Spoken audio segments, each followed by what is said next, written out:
So good morning everyone, this is Divyansh. और आज हम लोग जीएफजी का प्रॉब्लम ऑफ द डे देखेंगे, जो कि है टॉप के फ्रीक्वेंट एलिमेंट्स इन एरे।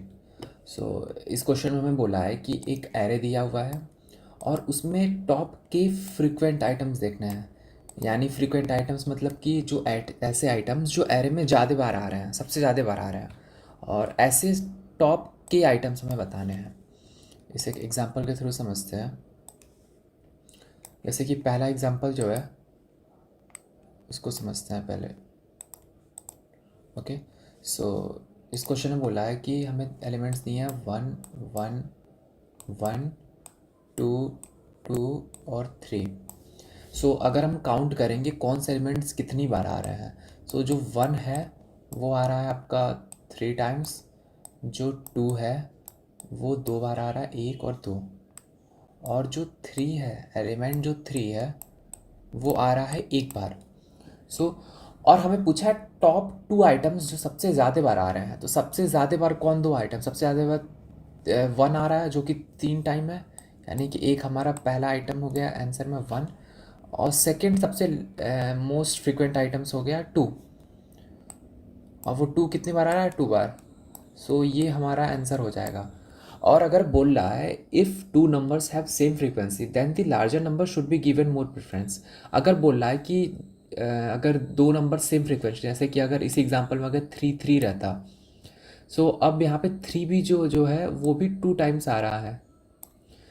अगर बोल रहा है कि फ्रीक्वेंसी दोनों की बराबर है, तो जो लार्जर एलिमेंट है उसको हम प्रायोरिटी देंगे। तो 2 और 3 में प्रायोरिटी मिलेगी 3 को। सो यहाँ पे हमारा आंसर में 2 की जगह अब 3 हो जाएगा। सो 1 और 3 आंसर हो जाएगा। और ऐसे टॉप की एलिमेंट्स हमें बताने हैं।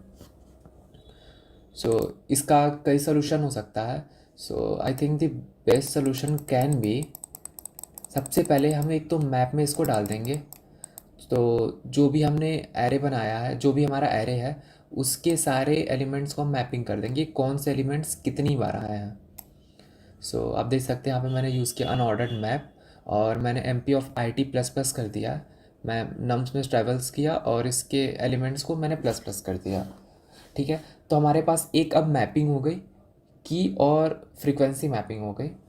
और अब अगर हम एक एरे बनाते हैं, और वो एरे कैसा होगा, पेयर्स का होगा, मीन्स कि जैसे कि अब इस सारे एलिमेंट्स को हम एक एरे में डालेंगे। अब एरे में उल्टा डालेंगे, 3 और 1 डालेंगे। जैसे कि एरे एलिमेंट्स हो जाएगा 3 1, ये हमारा पहला एलिमेंट होगा एरे का, यानी कि पेयर है ये। दूसरा एलिमेंट हमारा हो जाएगा 2, ये वाला 2, पहले पहले राइट हैंड साइड वाला, पहले फ्रीक्वेंसी फिर जो एलिमेंट है 2 टाइम्स आया है, और कौन सा एलिमेंट 2 टाइम्स आया है, 2। थर्ड पे क्या है, 1 टाइम्स आया है, फ्रीक्वेंसी है 1, और कौन सा एलिमेंट 1 टाइम्स आया है, वो एलिमेंट है 3। ऐसे हम एक वेक्टर बना लेंगे पेयर्स का, और सारे एलिमेंट्स को डाल देंगे। अब हमें बोला है टॉप की एलिमेंट्स। तो अगर किसी प्रोसेस से अगर हम इस वेक्टर को शॉर्ट कर देते हैं based on the frequency, means कि 3 टाइम्स जो पहले आया, जो सबसे ज़्यादा इसकी फ्रीक्वेंसी वो पहले आएगा। अगर इस बेसिस पे अगर हम इसको डिवाइड कर देते हैं, इसको शॉर्ट कर देते हैं इस वेक्टर को, और टॉप के एलिमेंट्स ले लेंगे, तो आई थिंक हमारा सोल्यूशन मिल जाएगा। और सॉर्टिंग का प्रोसीजर क्या होगा, कोई डिफ़ॉल्ट सॉर्टिंग एल्गोरिदम हमें ऐसा कोई प्रोसीजर नहीं देता है कि पहले फर्स्ट एलिमेंट से कंपेयर करेंगे फिर सेकेंड एलिमेंट से। इसीलिए हमें अपना खुद का कंपेयर फंक्शन बनाना पड़ेगा।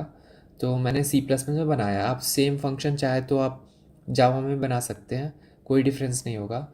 सो ये हमारा सोल्यूशन था। और चलिए अब कोड एक बार देख लेते हैं। कोड में मैंने क्या किया है, यहाँ से हमारा स्टार्ट है कोड। सबसे पहले मैंने एक मैप बनाया है, और मैप में सारे वैल्यूज़ को मैंने मैपिंग कर दिए, सारे की फ्रीक्वेंसी मैप कर दी है। और फिर उसके बाद मैंने एक पेयर का वेक्टर बनाया, वेक्टर ऑफ पेयर्स, और इसमें मैंने पहले सेकेंड वाली वैल्यूज़ और फिर फर्स्ट वाली वैल्यूज़ को एक साथ डाल दिया है। यानी कि कुछ अभी जो मैंने दिखाया था कि उल्टा डाल दिया, यानी पहले फ्रीक्वेंसी फ्रीक्वेंसी कॉमा ये रहा फ्रीक्वेंसी कॉमा जो एलिमेंट है उसको मैंने एक वेक्टर में डाल दिया, और फिर इसको मैंने शॉर्ट कर लिया। और शॉर्ट की कंडीशन मैंने क्या, माई सी एम पी फंक्शन एक है, मैंने इसको कॉल करके माई शॉर्ट किया। अभी दिखाऊंगा मैं ये फंक्शन कर क्या रहा है। पहले इन शॉर्ट में आप जान जाइए कि ये फंक्शन इसको सॉर्ट कर रहा है बेस्ड ऑन दी पहले फ्रीक्वेंसी के हिसाब से सॉर्ट कर रहा है, मतलब कि पहला इंडेक्स नहीं, पहला वैल्यू जो इसमें पेयर है, तो पेयर का जो पहला होता है डॉट फर्स्ट, पहले उसके हिसाब से सॉर्ट कर रहा है। अगर पेयर का डॉट फर्स्ट सेम हुआ तो फिर डॉट सेकेंड के हिसाब से सॉर्ट कर रहा है। फिर उसके बाद मैंने एक आंसर नाम का वेक्टर बनाया है, और जो मेरा वी वेक्टर था पेयर वाला, अब इसमें जो टॉप के एलिमेंट्स होंगे वो सबसे ज़्यादा बार आए होंगे। सो मैंने एक लूप चला दिया 0 से के लेस देन के तक, और सारे V of I dot second को, क्योंकि जो सेकेंड वाला था वो वैल्यू थी पहली बार, तो पहला वाला जो था वो तो फ्रीक्वेंसी था, ठीक है। तो डॉट सेकेंड वाले वैल्यूज़ को मैंने आंसर में डाल दिया और आंसर रिटर्न कर दिया। सो ये था आज का easy problem geeks for geeks का। और ऐसे ही daily problem of the day के लिए प्लीज़ चैनल को सब्सक्राइब करें और अपने सारे फ्रेंड्स को शेयर करें, और उन्हें भी मोटिवेट करें प्रॉब्लम ऑफ द डे करने को। इससे आपकी जो प्रॉब्लम सॉल्विंग स्किल है बहुत अच्छी डेवलप होगी। So thank you for watching this video. Good bye.